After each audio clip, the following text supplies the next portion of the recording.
అమ్మ చెప్పిన అలనాటి కథలకు స్వాగతం. కథ అలసట. రచన ICHV బసవరాజు గారు.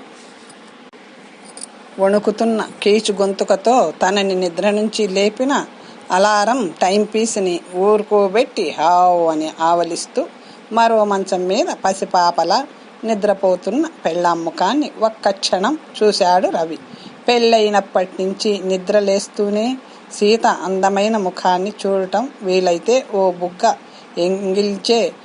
ఎంగిల్ చేయడం అతను విధిగా పాటించే నియమం. ఎటొచ్చి ఓ ఏడాది క్రితం నుంచి ముద్దు భాగం నిషిద్ధమైంది. సీతకి రవికి మధ్య జరుగుతున్న శీతల యుద్ధం కారణంగా.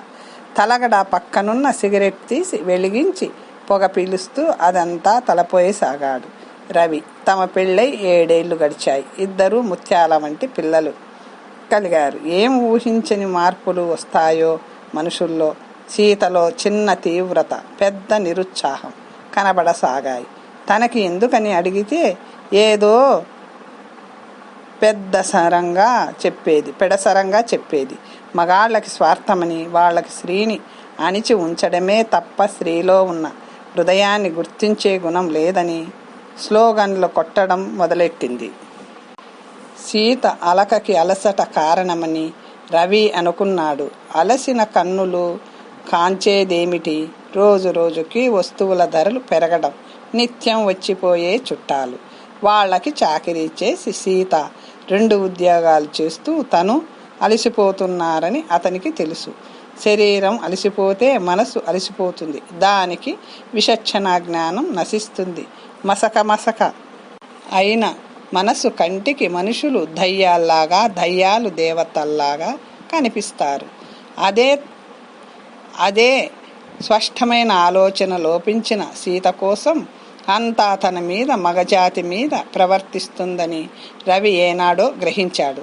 అలసటికి మందు విశ్రాంతి. కానీ సీత అలసిన మనసుకి మరో మందు వచ్చింది. నేను ఉద్యోగం చేస్తా, నీ డబ్బు మీద ఆధారపడ్డం మానేస్తా, నీ పొగురు తగ్గుతుంది అంటూ ఓ ట్యుటోరియల్ కాలేజీలో పంతులమ్మగా చేరింది.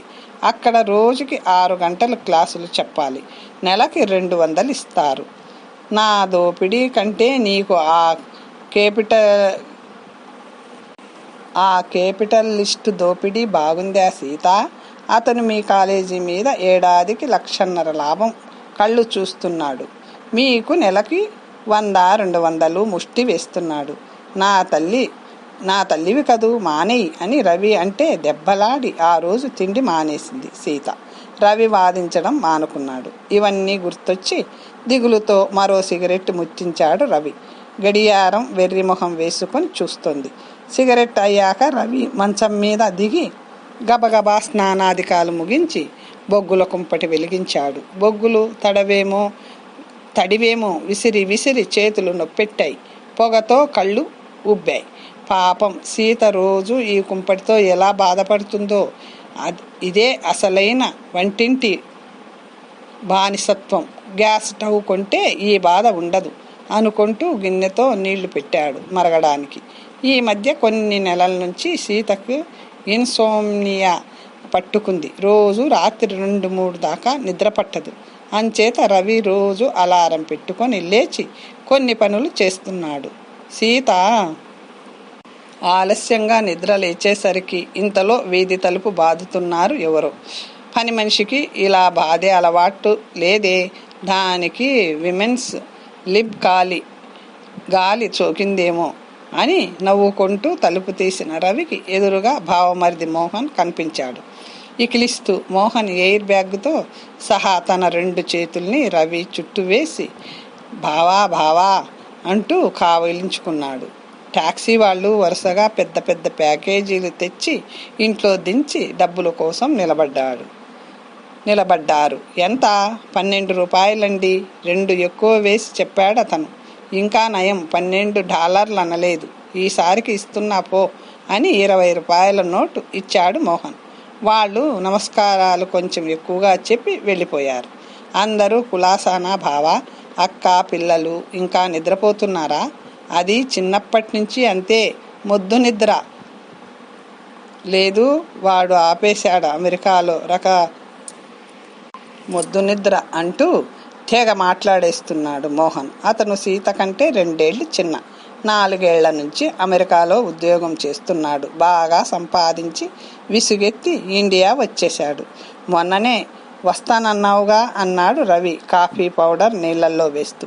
అలాగే వ్రాశాను కదూ మీకు. కానీ వైజాగ్లో ప్లేన్ దిగాక మా క్లాస్మేట్ బడ్డుగాడు లేడు, వాడు ఆపేశాడు. అమెరికాలోని రకరకాల అమ్మాయిలతో నేనేదో స్వర్గసుఖాలు అనుభవించి ఉంటానని వాడి భ్రమ చెప్పమని చంపేశాడు. ఉన్న 2 రోజులు. కానీ మంచివాడులే. నేను 1 ఏడాది క్రితం లెటర్ రాశాను వాడికి, మీకోసం ఒక కాల్గాన్ స్టవ్ సంపాదించమని. మామూలుగా అయితే దొరకటం లేదని, ఇన్ఫ్లుయెన్స్ ఉండాలని, అయినా ట్రై చేస్తానని రాశారు. ఆశ్చర్యం ఏమిటంటే నేను రాగానే గ్యాస్ స్టవ్ సిలిండర్తో సహా నాకు అప్పగించాడు. ఏది ఓ అట్లకాడ ఇలా పడేయ్ అని మోహన్ ప్యాకేజీల మేకులు తీయటం మొదలుపెట్టాడు. అది విని రవి కాఫీ పొడి పడగానే ఒకసారి పొంగి మరుగుతున్న నీళ్ళలా పొంగిపోయాడు. అతని ఆనందం హృదయం అంతా నిండిపోయింది. అంచులు దాటి వెల్లువయ్యింది. ఇదే సీత కోపానికి విరుగుడు. వంటలో కష్టం పోగానే నా మీద ఇష్టం వచ్చేస్తుంది. మునపట్లా కాదు, ఇంకా ఎక్కువగా. బ్రూ కాఫీలో ఓ బ్రాందీ చుక్క వేసుకు తాగినట్లు హాయ్ హాయ్ అనుకున్నాడు. పాల ప్యాకెట్లతో వచ్చిన పని మనిషికి కాఫీ బాధ్యత అప్పగించి తను ఓ గెరిటతో ప్యాకేజీలు విప్పడం మొదలెట్టాడు రవి. మోహన్ అమెరికా నుంచి తెచ్చిన తన వస్తువుల అందరికీ తెచ్చిన కానుకలు కాక ఒక కాల్గాన్ స్టవ్ సిలిండర్తో సహా ఒక ప్రెషర్ కుక్కర్, ఒక గ్రైండర్, ఇంకా సీత వంటింట్లోకి పనికి వచ్చే ఎలక్ట్రికల్ మెషిన్లు ఉన్నాయి. వాటిలో అన్నీ తీసి వరుసగా వంటింట్లో తిన్నె మీద అమర్చాడు బావమరిది. రవికి ఆనందంతో కళ్ళు చెమర్చాయి. మోహన్కి ఎంత ప్రేమ అక్కా బావ అంటే. తమ సంసారంలోని కలతల గురించి ఒక్క మోహన్కే వ్రాసేవాడు రవి. అతని ఉత్తరాలకి వ్రాసే జవాబుల్లో ఏవో జోకులు మాత్రం వేసేవాడు మోహన్. సందేశాలు, పరిష్కార మార్గాలు ఏనాడు సూచించలేదు. అమెరికాలో ఇంకా ఘోరం బావా. ప్రతి 2 పెళ్ళిళ్ళకి 1 విడాకులే. అన్నీ అబ్బాయి అమ్మాయి వాళ్ళంతట వాళ్ళు చేసుకునే పెళ్ళిళ్ళేగా.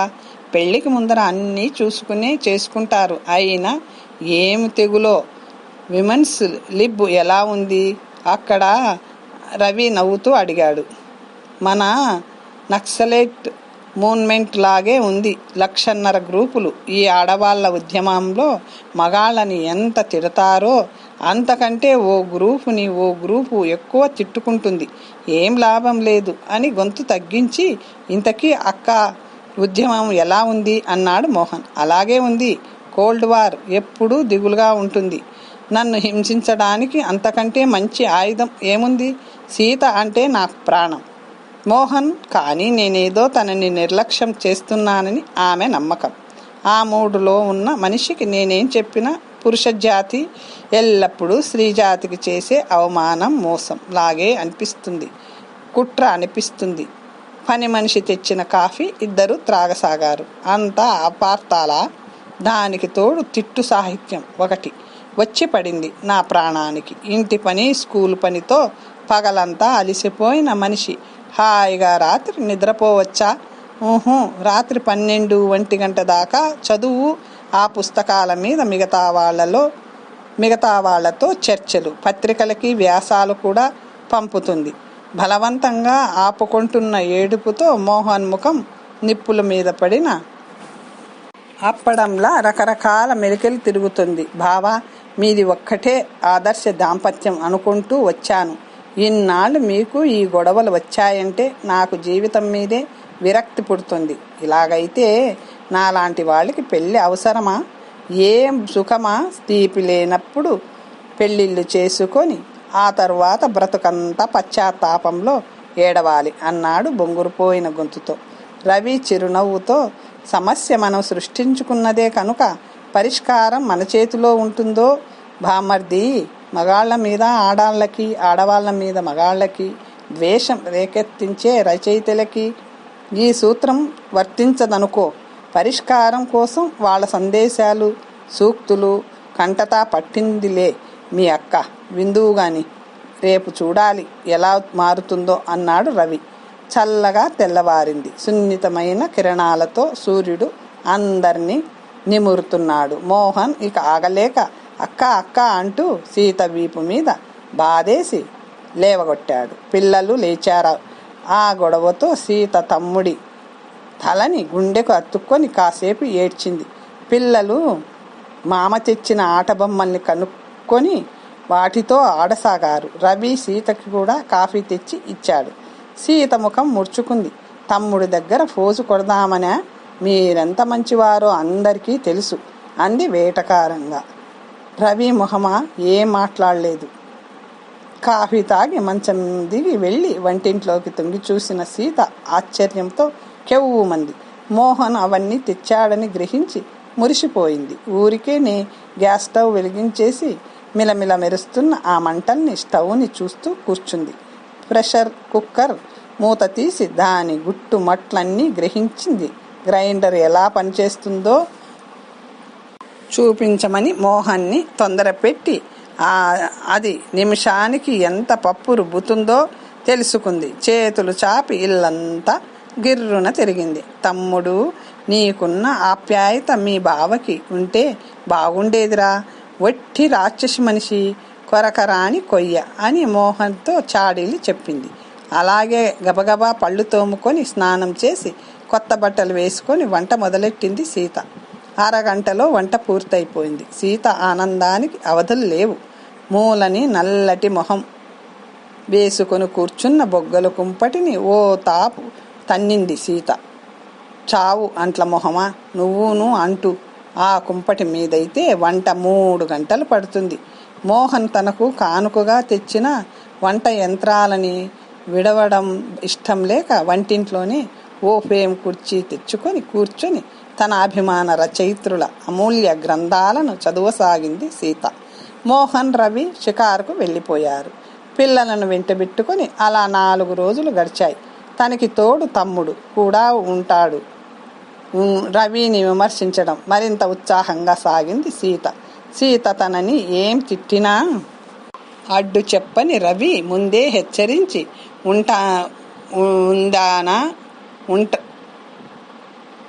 ఉందాననే మోహన్ ఓపిగ్గా విన్నాడు. స్త్రీ స్వాతంత్రం అవసరం అని ఒప్పుకున్నాడు. అమెరికాలో అందుకు నడుస్తున్న ఉద్యమం గురించి చెప్పాడు. ఆడదాని వంటింటి బానిసత్వం పోవాలి అని రచనలు చేసిన రచయిత్రులు మాటలతో ఆగకుండా వంటలు నేర్చుకొని భారీ ఎత్తున వంటలు చేసి ఆడవాళ్ళందరికీ పీటలేసి కూర్చోబెట్టి 3 పూటలా భోజనం పెడుతున్నారని చెప్పాడు. మగవాళ్ళ దౌర్జన్యాన్ని ద్వేషించే ఆడవాళ్ళనే పెళ్లాడుతున్నారని, మన దేశం బ్యాక్వర్డ్ కంట్రీ కనుక ఇంకా ఆ భాగ్యం కలగలేదని వాపోయాడు. ఈ వారం రోజుల్లోనూ తనని విమర్శిస్తూ సీత కొన్ని 100 గంటలు మాట్లాడి ఉంటుంది. కానీ మాటల్లో కసి, ఏడుపు, ద్వేషం తగ్గిపోతున్నాయని గమనించిన రవి ఊరుకున్నాడు. అపార్థాలు ఓ పట్టాన పోవు అని, అపార్థాలని మనిషి గ్రహించిన వాటి ముద్రలు నరాల లోపల కొన్ని ఉండి పోతాయి. అందుకే అతను సీతను చేరదీయడానికి ప్రయత్నించలేదు. ఓ రోజు సాయంత్రం వంటింట్లో కుర్చీలో కాలు మీద కాలేసుకుని కూర్చొని ఓ కాలు ఆడిస్తూ కూని రాగాలు తీస్తూ తన అభిమాన గ్రంథం స్త్రీజాతిని రక్షించడానికి ఉద్దేశించినది చదువుతుంది సీత. స్టవ్ మీద ప్రెషర్ కుక్కర్ లయగా తబలా వాయిస్తున్నట్లు చప్పుడు చేస్తుంది. ఆ సుందర దృశ్యాన్ని కళ్ళారా కొన్ని నిమిషాలు చూసి ఆమెను డిస్టర్బ్ చేయకుండా కాఫీ తాగాలని పిల్లిలా వచ్చిన భర్త రాకని పసిగట్టి లేచి నిలబడింది సీత. తన కుర్చీ చూపించి కూర్చోండి, కాఫీ ఇస్తాను అంది. తనకి ఇలా మర్యాద జరిగి ఎన్నో యుగాలైనట్లు ఫీల్ అవుతున్న రవి మౌనంగా కూర్చున్నాడు. రవికి కాఫీ ఇచ్చి అతని కుర్చీ పక్కనే నేల మీద కూర్చుంది సీత. 1 నిమిషం ఇద్దరూ మాట్లాడలేదు. ఏమండి, నేను ఒకటి అడుగుతాను చెప్తారా అంది సీత. మళ్ళీ స్త్రీ హక్కుల గురించిన వాదనేమో అని జడుచుకున్న రవి చేతిలోని కప్పు సాసరు గజగజ వణికిపోయాయి. ఈ స్టవ్, ప్రెషర్ కుక్కరు, గ్రైండరు ఎవరు కనిపెట్టారు అని అడగగానే పక్కున నవ్వాడు రవి. ఎందుకంటే వాటిని అన్నింటినీ ఆడవాళ్ళ కోసం మగవాళ్లే కనిపెట్టారు. కానీ అలాగంటే సీత ఉడుక్కుంటుందని ఊరుకున్నాడు. నవ్వుతారేం? నవ్వితే నేను అస్సలు మాట్లాడను. నవ్వనులే. అయితే చెప్పండి మరి, ఈ స్టవ్ వచ్చాక ఎంత హాయిగా ఉందో తెలుసా? అసలు మీ మీద కోపం కూడా రావటం లేదు కూడాను. అవి నేనేం కొనలేదుగా, మీ తమ్ముడు తెచ్చాడు అప్పు కోసం. ఆ వేటకారం చూస్తేనే నాకు మండుతుంది. కాల్గాన్ ఎవరు కనిపెట్టారు? గుడిపాటి వెంకట చలం అని ఓ గొప్ప ఇంజనీరు. ఆయన తడికట్టెలతోనూ బొగ్గులతోనూ వంట చేయలేక బాధపడుతున్న స్త్రీజాతిని హాయిగా ఉంచడానికి కనిపెట్టాడు. చలం అసలు పేరు గుడిపాటి వెంకటచలం అని తెలియని సీతకు ఆ జవాబు సమంజసంగానే తోచింది. మరి ఈ గ్రైండరో?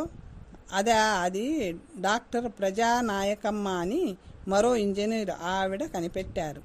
రవి తనను ఆట పట్టిస్తున్నాడని ఈసారి గ్రహించిన సీత సిగ్గుతో ముడుచుకుపోయి తను అంతవరకు చదివిన గ్రంథాన్ని స్టవ్ మీద మంటల్లో పడేసి సజల నేత్రాలతో అది మండటాన్ని చూస్తుంటే ఆమెను చేతుల్లోకి తీసుకొని, ఎలా ఉంది పుస్తకం అన్నాడు రవి. కొద్ది క్షణాల్లో పుస్తకం పోయి మసి మిగిలింది. కథ సమాప్తం. మరొక మంచి కథతో